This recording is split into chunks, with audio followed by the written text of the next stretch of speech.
Hey everybody, and welcome back to another Max Velocity weather forecast. And in today's forecast, we'll be breaking down a once-in-a-decade type severe weather outbreak that's going to occur from the Midwest back through the southern plains tomorrow.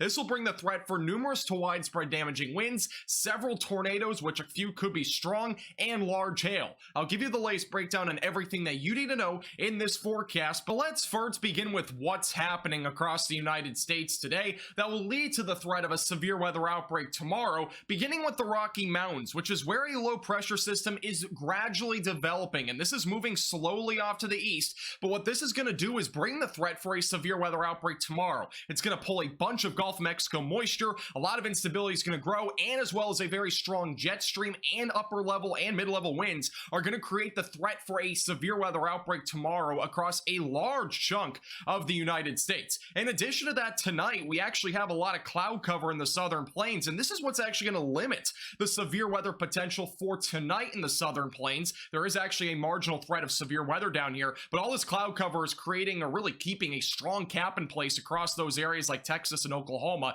So the overall potential for severe weather tonight is low, but tomorrow it increases substantially. More details on that here in just a second. So what does this look like over the next few days on the future radar? Well, beginning with tonight, we're going to see the threat for maybe a few showers or a few storms develop in eastern Oklahoma, back through Arkansas and into Missouri. But overnight tonight, that low pressure system will begin to strengthen a bit. We'll be watching for maybe a little bit of snowfall for those up maybe in Montana and as well as back through the upper Michigan Peninsula. Once we go into Friday morning and even closer to lunchtime, that is when this low pressure system really begins to crank. It's going to strengthen pretty quickly. This will bring the threat for severe weather, pretty substantial severe weather in fact, across the Midwest and back through the Mississippi Valley going into Friday afternoon and evening, and eventually going into the overnight hours. That threat of severe weather may begin to shift down into areas in the southeast. So we'll have to watch this area for maybe a low-end threat for severe weather on Saturday. But our biggest concern right now is definitely going to be what happens on Friday. In addition to that, there will be a small winter storm that'll impact Wisconsin, may even see a little bit of snow in Chicago, but obviously this is not our bigger concern. Our biggest concern right now is the threat for severe weather, and in fact, the Storm Prediction Center has upgraded the threat to a moderate risk of severe weather that does include areas in Iowa, Illinois, southwest Wisconsin, back through northeast Missouri, and as well as another area, two separate areas here for that moderate threat. Another one back over in Arkansas, Tennessee, Kentucky, Missouri, southern Illinois, and as well as northwestern Mississippi. And the greatest concern with the severe storms tomorrow will be the threat for numerous to widespread damaging winds. In fact, this purple shaded region here in eastern Iowa back through northwestern Illinois is where we have a 45% chance within a 25-mile radius of damaging winds, and this could range anywhere from 60 to 85 miles per hour. This is really an area that we have to watch for very closely for that potential. The hatched region does represent your chance of 75 mile per hour damaging winds or greater within a 25-mile radius as well. It's about a 10% probability across that region. We also have to be concerned about the tornado threat. There is actually a hatched area which would represent the threat for maybe a couple of strong and maybe even long track tornadoes. In addition to that, this does indicate a 15% chance within a 25-mile radius of a tornado. So make sure you have a safety plan in place tomorrow. Go over your tornado action plan tonight, and also make sure that you're prepared. There's no reason to be scared, by the way. Just make sure you have a plan in place. That is what you got to do to be prepared for this event. Now, for those a bit further down to the south, there is still a threat for significant damaging winds. There is a slightly lower chance of damaging winds down here, but it is still something to be really keeping in mind. In fact, this entire red shaded area is a 30% chance of damaging winds within a 25-mile radius. So make sure you're taking the proper precautions tonight. Have multiple ways to receive warnings tomorrow, because we will likely be seeing significant damaging winds across a large area of the Midwest back through the lower Mississippi Valley. There's also a hatched area here which would represent your threat of damaging winds exceeding 70 miles per hour within a 25-mile radius. Again, it's a 10% probability, but it is still something to be really keeping in mind. That is another area that we could see some very significant severe weather. In addition to that, the tornado threat is no different from areas back up here in the Midwest. We are still talking about a 15% chance within a 25-mile radius of a threat for a few tornadoes, which again, a couple of those could be strong and long track. So have a tornado action plan in place. And in addition to these threats, trampolines could go flying. I'm not even kidding. We've seen some pretty substantial trampoline damage from wind events like this. We are currently on an extreme risk level. So if you do not have your trampoline hatched down, I would recommend taking it down because you do not want to see your trampoline in somebody else's yard, or even worse, on a power pole. We've literally seen that before with events just like this, so make sure you're taking those proper precautions tonight and not tomorrow. And before I talk about the timing of severe storms, I do want to discuss why this severe weather event will be just so bad. One of the reasons why is because of the jet stream. We're going to have a very strong jet stream. Upper level winds will be fairly strong across the Midwest and back through the lower Mississippi Valley, and we're also going to be watching a negatively tilted trough. What this helps to do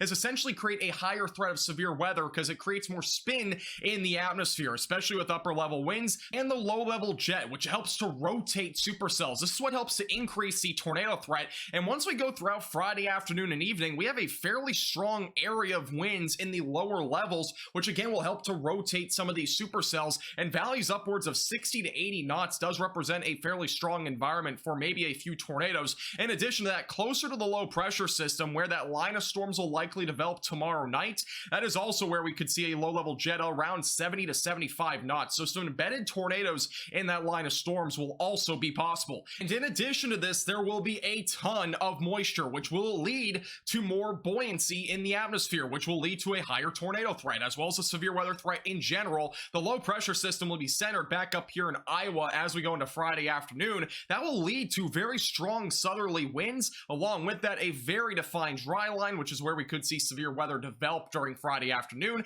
and as well as where the dew points around 50 to 55 degrees Fahrenheit will end up kind of capping at. So southern Wisconsin and even into Michigan is where we actually could see a few isolated severe storms out of this event. Again, this is a very large area that we're watching throughout Friday. Eventually going to Saturday, that threat of severe weather will go down. It just becomes a lot more organized of an event after Friday. Also, the instability values will not be the highest that we've ever seen, but they will be supportive of severe weather, especially across areas from the southern plains, again, all the way back through the Midwest. And that's really the main region that we'll be watching for severe weather tomorrow. Another feature that we have to really pay a very close attention to is the tornado parameter. This gives us an idea of what that tornado threat will be tomorrow. The HRR model has been showing very high values across areas in the Midwest, especially in western Illinois. It actually has been peaking near 6, which is a pretty high figure. Now, I would not panic. Just make sure, again, you have a tornado action plan in place. I cannot stress that enough because there will likely be some tornado warnings in western Illinois and back through eastern Iowa. And also the tornado parameter, even back down here to the south, there will be some high values upwards of 4 to 5, which still does indicate pretty much a medium to high-end tornado threat down this direction as well. Again, not everybody's going to see a tornado. There's no reason to panic. Just make sure you have a way to receive warnings. That is the best thing that you can do, and have multiple ways. Don't just use YouTube. Don't just use your phone. Have multiple ways. A weather radio is always a good idea as well. Now, in terms of the timing here across the Midwest, we're going to begin really with Wednesday morning. We'll actually have a decent amount of convection during Wednesday morning. Now, this, I've had a few people wonder, is this going to prevent severe weather during the afternoon? My answer, no, because this is going to happen really early in the morning. Sinking air will not be really much of a factor, especially with the environment that we have. Unless we had rain later in the day, it would be a bit of a different story, but we're really not watching for that in this sort of event. But going closer to just after lunchtime, that is when a few supercells will begin to develop, most likely from southwestern Wisconsin back through eastern Iowa.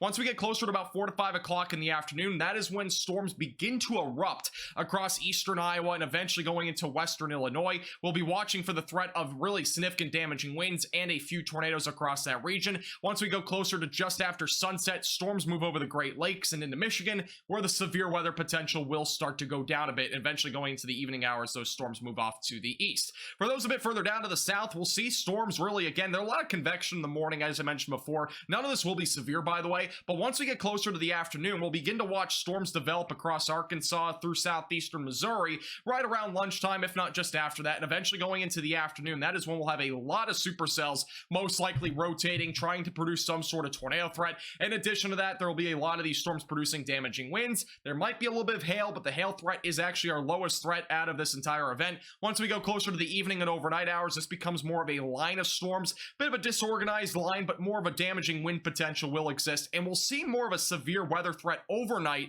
across areas in Mississippi and Alabama. The threat the further north and east you go is much lower. So if you're back over in Pennsylvania, for example, I'm not overly concerned about the severe weather threat out of this event. Behind all of this will be very high winds, and as I mentioned before, we have an extreme risk for flying trampolines, and this is one of the big reasons why the winds winds will be fairly strong, around 40 to 50 miles per hour. That definitely can lift up some unhatched trampolines. And lastly, there is another threat for severe weather next Wednesday. We are still several days out from this event, but make sure you have an eye to the sky on Wednesday. Make sure you're staying tuned with us. We'll keep you posted with the latest details on this. There is an enhanced risk of severe weather for those in Arkansas, Missouri, and eastern Oklahoma. We'll talk about more on this once we get past tomorrow. Make sure you stay tuned. Make sure to subscribe down below and like the video. This forecast is brought to you by Platinum Contracting and All Dense Repair.